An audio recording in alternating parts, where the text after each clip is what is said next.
So hello fellow broke aristocrats, hello, this is Dr. Whimsy and I'm just making myself food. I apologize for the poor audio, or video, excuse me.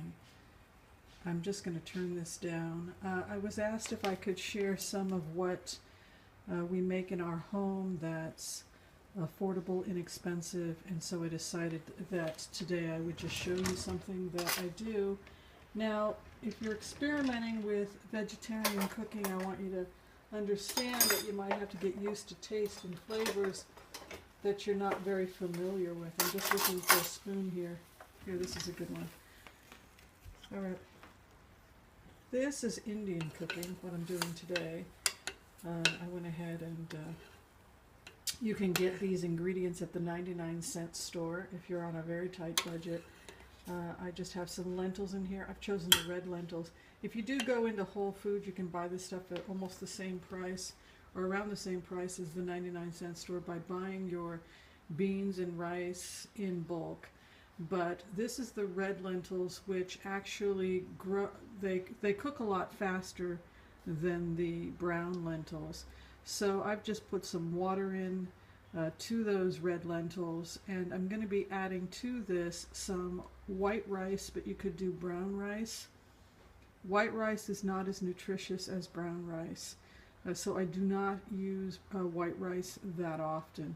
Again, you can get a pack of white rice at the 99-cent store, or you can buy the more nutritious white rice in the bulk bin of Whole Foods. The Indian white rice is the basmati strain. So to this, I have a couple cups of about a cup and a half, 2 cups of the red lentils. I've put 1 red pepper. And so I'll be making a curry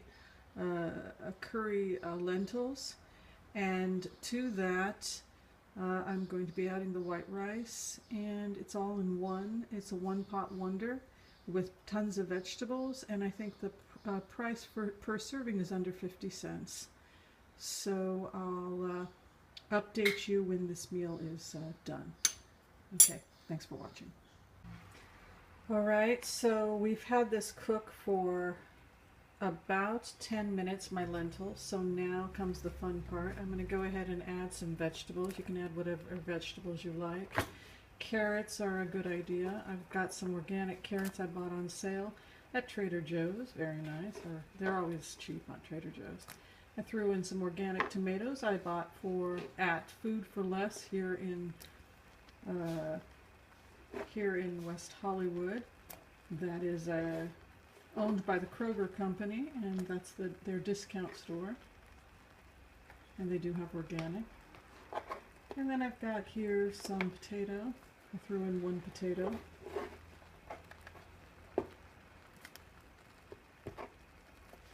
And I've got some ginger. And we're going to go ahead and mix this up.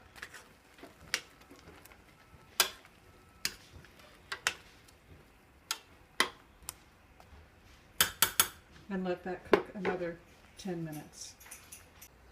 Okay, so this next phase in making a good curry is when you toast your spices. Now, you want to get, if you are using oil, and you do not need to use oil, if you are worried about your heart health, if you're trying to reverse coronary artery disease, if you are worried about being overweight, I always tell people that this process can happen in a dry pan.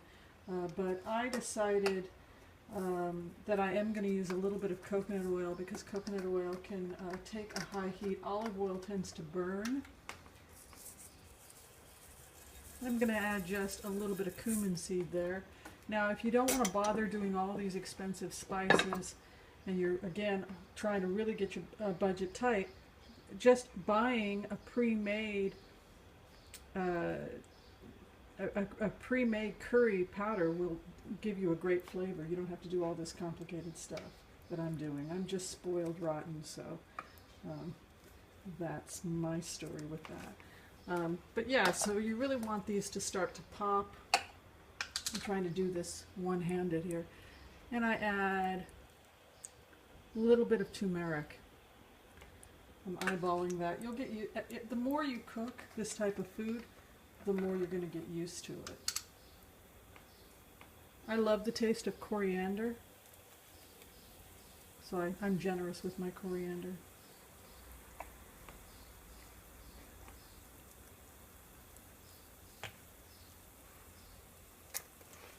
Asafoetida is a gum. It grows wild and is harvested.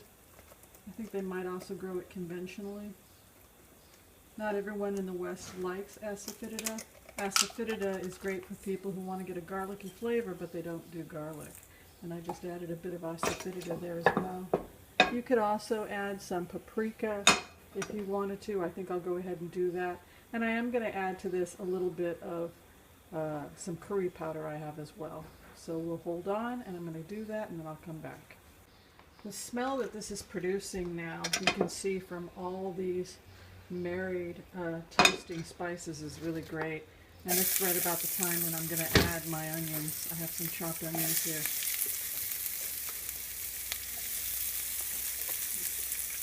Your home should be very flavorful if you start cooking this way. It's going to start feeling like an Indian. It's going to start feeling like an Indian village. And this type of cooking is associated with longevity, of course, because we're not eating meat. We're getting our protein from something that contains no cholesterol. Again, even though I added some oil, I'm going to turn this down. I always want to tell people you don't need to add oil. You can dry toast. You can saute those spices in a low heat until they toast slightly. Then add a little bit of water and then begin to cook down your onions. So we're going to go ahead and do this. Cook it down until it's glassy. Maybe a little brown, I don't know. We'll figure it out. And then I'm going to add that to my pot. All right, see you in a bit. Okay, so it's all right. So we've got this cooking really nicely. And you can see the spices have been added to this curry. I also added a little bit of sea salt. There goes my rice. This is a one-pot wonder. Also really important if you are on a fixed income. If you're poor, yeah, I don't want to call you poor. We'll call you a broke aristocrat. If you're anything like me, you're a broke aristocrat. We are aristocrats. We just don't necessarily have a lot of money, or we're trying to live on a fixed income, or we just want to get out of debt. We've got goals for getting out of debt, all that good stuff. This is how we eat. We eat well. We eat the good life. We don't compromise our health. We eat nutritiously, but we live below our means. But never, never, never compromise your health. Please don't do that. There are ways to eat nutritious, wholesome food without breaking the bank. So that is what this dish is. And as you can see, I added the rice. If you want to add the brown rice, it's going to cook a little bit longer. It's going to take a while to do the brown rice. I did have some white rice in the house, and I decided to use it. This is a traditional Indian curry recipe. If you Google vegetarian lentil rice curry recipes, and I'll go ahead and link one below, you'll get various different themes on how to make this timeless dish. In many areas of India, people are always looking for something that will cook slow while the women are cleaning their homes and taking care of their families.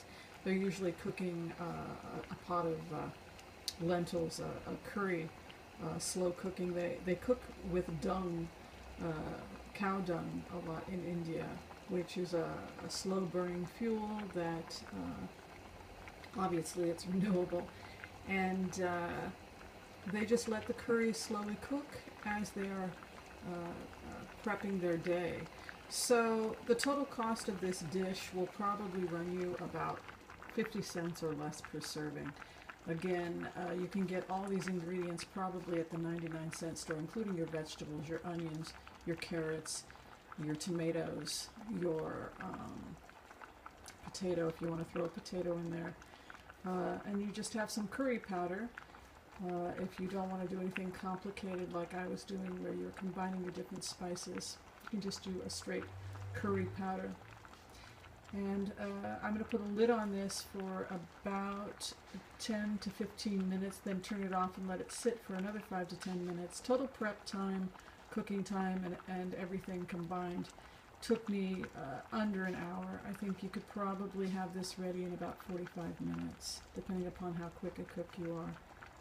Alright, so I'm going to go ahead and put a lid on this, let it slow cook, and then I will show you what this traditional Indian dish looks like when it's prepared. Alright, that's what it looked like. I put a little cilantro on this, and I'm going to serve it with cucumber tomato salad with a little bit of lemon juice and sea salt. It's good stuff, and yeah, I'm proud of myself. Yummy. Okay, so there you have it. That was my lunch today. Between patients, I had that curry for lunch, and I want to say, I don't know if those pictures gave it justice. It was truly très bon. It was exactly the type of food we broke aristocrats like to eat. It was not expensive, it was nutrient dense, and it tasted wonderful. And that's what the good life is about. We don't have to be millionaires to live like aristocrats. To be an aristocrat is to live responsibly, be a good person, take care of yourself, eat nutritiously, and live below your means. That's what it is to be a broke aristocrat as far as we're concerned. But let me go ahead and break down what the total cost was of that meal you saw me make. The lentils, if you were to use a little less than half a bag and buy it at the 99-cent store, is going to be under 50 cents. Same with the rice. A bag of rice, I think, is 3 cups. I used a little under half, but I went ahead and said 50 cents for that. Half of an onion, you can get those at the 99-cent store. I think you can get several, but I was generous and I said 50 cents for half an onion. 1 large carrot, 20 cents. 2 Roma tomatoes, if you're going with organic, it's probably going to run you 75 cents. If not, you can probably get it closer to 50 cents. Spices, the bottle of spices, the curry at the Indian spice store is $2.99, and that serves probably a good 20-30 servings. I said I used 15 cents worth of spice. So the total cost of that meal was $2.60. I came to 6 servings on that. So we're talking 43 cents for the main course. And then if you were to add a chop salad with that, which I like to do, is I take I take a large cucumber. You can peel it if you like, mince it fine. Take a tomato, mince it fine, add a little bit of sea salt and a little bit of lemon juice, mix it up and serve that on the side as well, so that you get a nice salad that doesn't have any oil. Just remember, Israeli chop salad. That's Dr. Whimsy's tip, because you can chop the vegetables really fine and just add a little lemon juice and a little sea salt, and that's a wonderful salad, and it doesn't require any oil. So if you were to add a serving of a chop salad with that, your total price would still be under 80 cents per person. There's a couple of other things I want to close with in terms of health.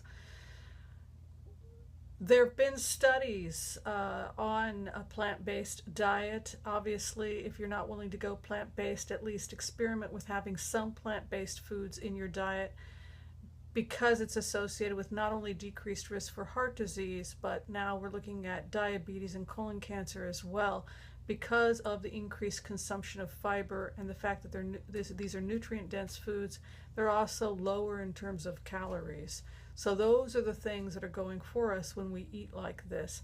There was a study of heart disease in Norway between the years of 1939 and 1945 during the German occupation and the Nazi occupation. The people of Norway suffered quite a bit, and they were not able to eat rich foods, meat, etc., because they were under occupation. But the heart disease rates plummeted. So that was an interesting study, because it showed that as the people were eating more plant-based foods, coronary artery disease declined. Probably people's weight declined as well. So again, it's just more a support for this idea of eating nutrient-dense foods that are also cost effective. What I liked about the dish I made for you today is that it's a dish that's eaten by millions and millions of people.